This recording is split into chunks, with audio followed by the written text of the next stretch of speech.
नमस्कार, मैं हूं आपके साथ अभिषेक पुंडीर।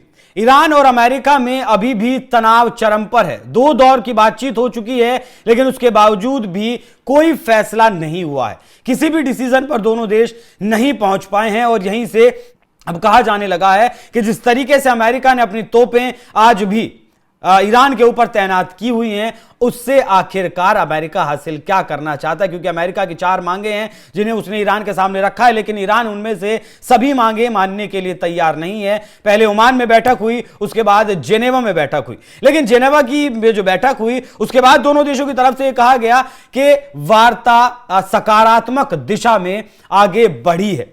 वार्ता सकारात्मक दिशा में आगे बढ़ी है और कुछ ना कुछ फैसला आगे हो सकता है। तो क्या हुआ उस वार्ता में, उस पूरी टाइमलाइन की चर्चा आपके सामने रखेंगे, लेकिन सबसे पहले अमेरिका की मांगे क्या है। अमेरिका ने मांग रखी है ईरान के सामने कि ईरान के यूरेनियम संवर्धन पर सख्त और लंबी अवधि की वो पाबंदियां लगाए। ईरान के बैलिस्टिक मिसाइल कार्यक्रम को वो पूरी तरीके से रोकना चाहता है। पश्चिम एशिया में सशस्त्र समूहों को ईरान द्वारा वित्तीय और सैन्य समर्थन बंद करना होगा, मतलब जो आतंकी गुटों को समर्थन करता है उसे बंद करना होगा। बाकी यहां अमेरिका की जो पूरी रेड लाइन है कि परमाणु कार्यक्रम तो बंद होना ही होना है और साथ में मिसाइल कार्यक्रम भी बंद होना है, इसे मानने के लिए ईरान ने साफ तौर पर इनकार कर दिया है। परमाणु सीमा, मिसाइल समर्थन, बंदी और क्षेत्रीय प्रभाव पर नियंत्रण, ये मांगे हैं। इनमें से ईरान मुख्य रूप से गैर परमाणु मुद्दों को शामिल करने से इनकार कर रहा है, खासकर बैलिस्टिक मिसाइल कार्यक्रम को रोकने और पश्चिम एशिया में सशस्त्र समूह जैसे हूती, हिजबुल्लाह या फिर आपका हमास है, इनको समर्थन बंद करने की मांग पर भी वो अड़ा है कि वो समर्थन करता रहेगा। ईरान इसे अपनी रेड लाइन मानता है और कहता है कि बातचीत केवल परमाणु कार्यक्रम तक सीमित रहनी चाहिए, क्योंकि मिसाइल उसकी रक्षा नीति का हिस्सा है और क्षेत्रीय समर्थन उसकी प्रतिरोध धुरी का अंग है। ईरान परमाणु कार्यक्रम पर सीमित चर्चा के लिए तैयार है, लेकिन इन गैर परमाणु मांगों पर पीछे हटने को वो राजी नहीं है। जेनेवा में अमेरिका और ईरान के बीच अप्रत्यक्ष परमाणु वार्ता का दूसरा दौर यहां पर खत्म हुआ 17 फरवरी को, जो लगभग 3 घंटे तक चला। यह बातचीत ओमान की मध्यस्थता के बाद हुई, क्योंकि दोनों देशों के बीच सीधा संवाद नहीं हुआ था। ईरानी विदेश मंत्री अब्बास अरागची ने ईरानी टेलीविजन पर कहा कि यह दौर पहले दौर से बेहतर रहा। दोनों देशों ने एक संभावित समझौते के मसौदे के लिए मार्गदर्शक सिद्धांतों पर व्यापक सहमति जताई।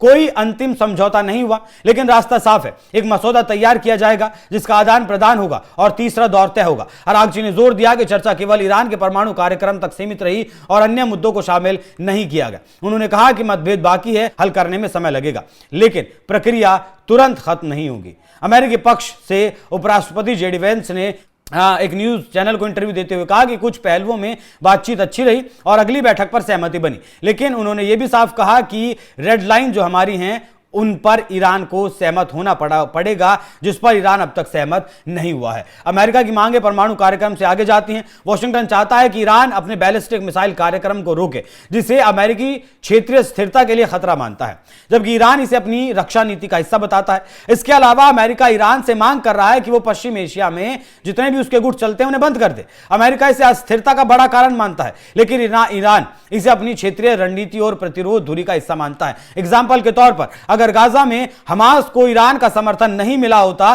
तो इजराइल पर हमला नहीं होता। इजराइल पर हमला नहीं होता तो आज तक वहां जंग जारी नहीं होती, लाखों लोग बेघर नहीं होते, हजारों लोग नहीं मारे जाते। ईरान की तरफ से लेकिन साफ इनकार कर दिया गया है कि ये गैर परमाणु मुद्दे वार्ता में शामिल नहीं होंगे। तेहरान परमाणु कार्यक्रम पर सीमित चर्चा के लिए तैयार है, लेकिन मिसाइल और क्षेत्रीय प्रभाव पर कोई समझौता करने को राजी नहीं है। ये ईरान की सबसे बड़ी रेड लाइन है।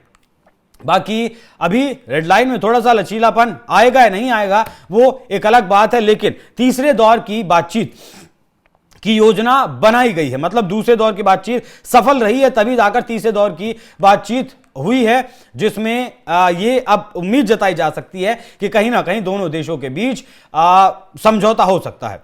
समझौता होगा तो दोनों देशों के बीच जो जंग वाले हालात हैं वो भी कहीं ना कहीं बदलेंगे।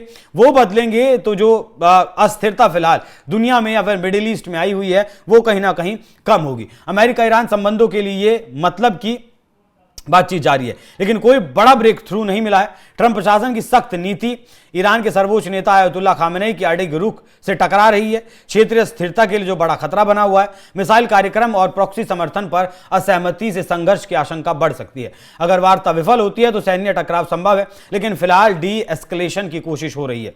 कुल मिलाकर देखना होगा कि रेड लाइंस दोनों ने अपनी अपनी रख दी हैं, दोनों की रेड लाइन में से किसकी रेड लाइन में लचीलापन आता है। बाकी आप लोग इस विषय पर क्या सोचते हैं, कमेंट बॉक्स में अपनी राय जरूर दीजिएगा। नमस्कार।